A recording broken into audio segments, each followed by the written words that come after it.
Dave here is going to explain to us what was going on with the misfire on this Toyota Prius here.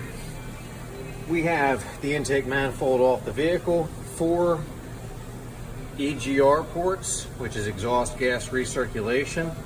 You can see this is the only port that's open, the rest are carbon plugged up. And what happens is that all the EGR flow goes into this cylinder, dilutes it so badly that that cylinder misfires.